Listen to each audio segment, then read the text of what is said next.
Hello दोस्तों, welcome back to my channel. आज हम बात करेंगे उन 4 सिद्धांतों के बारे में जो कि हमारे भूतपूर्व राष्ट्रपति श्रीमान एपीजे अब्दुल कलाम सर ने बताए हैं।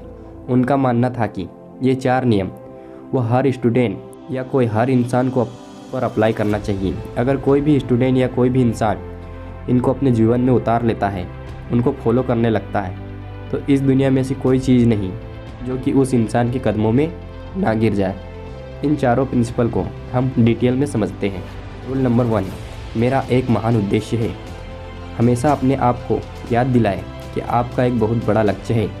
अपने आप को बोलिए कि I will have a great aim. दोस्तों, सन 1958 की बात है। डॉक्टर एपीजे अब्दुल कलाम एक पायलट बनना चाहते थे। उन्होंने मेहनत करके पायलट बनने के लिए सारी परीक्षाएं पास कर ली, लेकिन पायलट की वैकेंसी में केवल 8 सीट ही थी और doctor APJ Abdul Kalam 9वें number पर थे।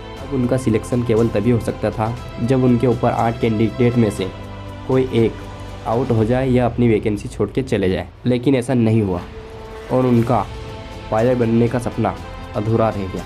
लेकिन उन्होंने ठान लिया था कि भले ही पायलट नहीं बन सके, लेकिन एक इंजीनियर बनके, एक साइंटिस्ट बनके वे एयरक्राफ्ट जरूर बना सकते हैं, मिसाइल बना सकते हैं, रॉकेट बना सकते हैं। और दोस्तों, ये तो किसी को नहीं पता था कि अगर doctor APJ Abdul Kalam pilot बनते तो वे कहाँ तक पहुँच पाते, लेकिन उन्होंने इस बात को ज़रूर साबित किया कि अगर वो पायलट नहीं बन पाए तो उन्होंने रॉकेट और मिसाइल ज़रूर बना दिए।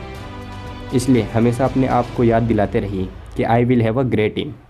रूल नंबर 2, मैं लगातार ज्ञान प्राप्त करूँगा। दोस्तों, यह रूल कहता है कि I will continuously acquired knowledge, यानी कि मैं हमेशा लगातार ज्ञान हासिल करता रहूँगा। अब उनके इस दूसरे रूल को भी उन्हीं की जीवनी से समझते हैं। डॉक्टर एपीजे अब्दुल कलाम को मिसाइल मैन के नाम से जाना जाता था। वो एक इंजीनियर थे, एक वैज्ञानिक थे और उन्होंने बहुत सारे मिशन को लीड किया और सक्सेसफुल भी रहे।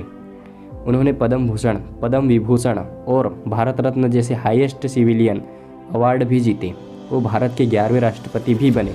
लेकिन इसके बावजूद भी उन्होंने ये मानना था कि अपने आप को एक टीचर समझते थे। वे अपने आप को एक अध्यापक समझते थे और उनको सबसे ज़्यादा खुशी तब मिलती थी जब उनका कोई स्टूडेंट पीएचडी पूरी कर लेता है। यानी कि उनकी लाइफ में अगर सबसे ज़्यादा ज़रूरत कोई चीज़ थी तो वो थी एजुकेशन, नॉलेज।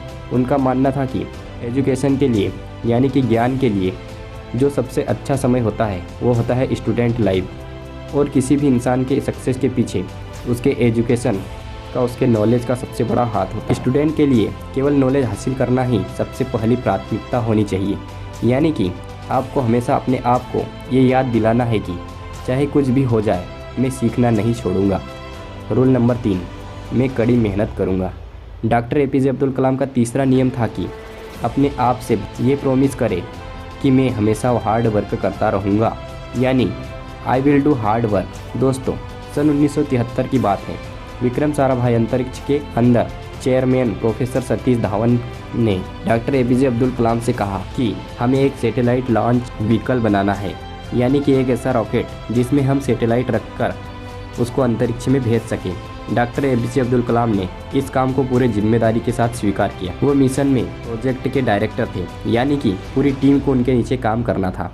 उनके नीचे 1000 से ज़्यादा दूसरे इंजीनियर थे और करीब 10,000 से ज़्यादा वर्कर थे। इनके अलावा भी ऐसे कई सारे लोग थे जो इनडायरेक्टली इस मिशन से जुड़े हुए थे। इतनी बड़ी टीम को 6 साल का वक्त लगा प्रोजेक्ट शुरू करने से लेकर लॉन्च करने के दिन तक। 17 अगस्त 1979 इस तारीख को सैटेलाइट लॉन्च का टेस्ट होना था। लॉन्च के 8 मिनट पहले सारा कंट्रोल कंप्यूटर के हाथों में दे दिया, लेकिन उसी वक्त एक चेतावनी आई कि लॉन्चिंग में कुछ दिक्कत है।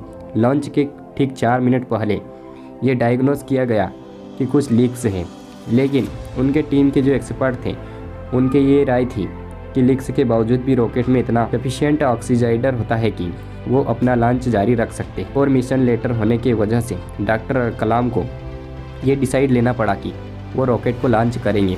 लेकिन लॉन्च के कुछ मिनट बाद ही वो रॉकेट पृथ्वी की कक्षा में न जाकर बंगाल की खाड़ी में जाकर गिर गया। 6 साल की मेहनत और हज़ारों लोगों की कई लाखों वर्किंग आवर, जनता का पैसा और मिशन 2 मिनट में फेल हो गया।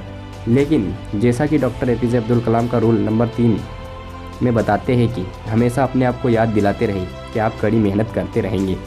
ठीक उसी नियम का अनुसरण करके डॉक्टर एपीजे अब्दुल कलाम अपनी टीम के साथ 1 साल और कड़ी मेहनत करी और प्रोजेक्ट के शुरू होने के 7 साल बाद आखिरकार उन्होंने साबित करके दिखा दिया कि कड़ी मेहनत आपकी असफलता को सफलता में बदल सकती है। यानी कि आप हमेशा अपने आप से कहते रहें कि I will do hard work. Rule number 4, मैं दृढ़ और सफल रहूँगा।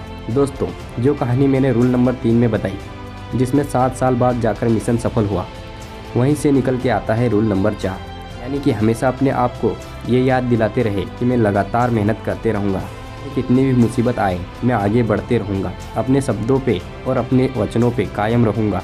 इसमें इतनी हिम्मत नहीं है कि आपके हौसलों को कम कर सके। हम में से कई ऐसे लोग होंगे जिनकी आंखों में कुछ सपने हैं, जो लोग कुछ करना चाहते हैं और वे अपना काम शुरू कर देते हैं, लेकिन समय बीतने के साथ साथ उनकी व्हील पावर कम होती जाती है। दोस्तों, आपको किसी भी कीमत पे अपने हौसलों को टूटने नहीं देना है। डॉक्टर एपीजे अब्दुल कलाम का मानना था कि आप जब तक अपनी जीत ना छोड़िए तब तक आप अपने लक्ष्य तक नहीं पहुंच जाते। अगर आप अपने मुसीबतों से डरना छोड़ दिया, उनसे ध्यान हटाकर उनके हल के बारे में सोचना शुरू कर दिया और उन पर काम करना शुरू कर दिया, तो आप किसी न किसी एक दिन इस दुनिया में सफल जरूर हो जाओगे।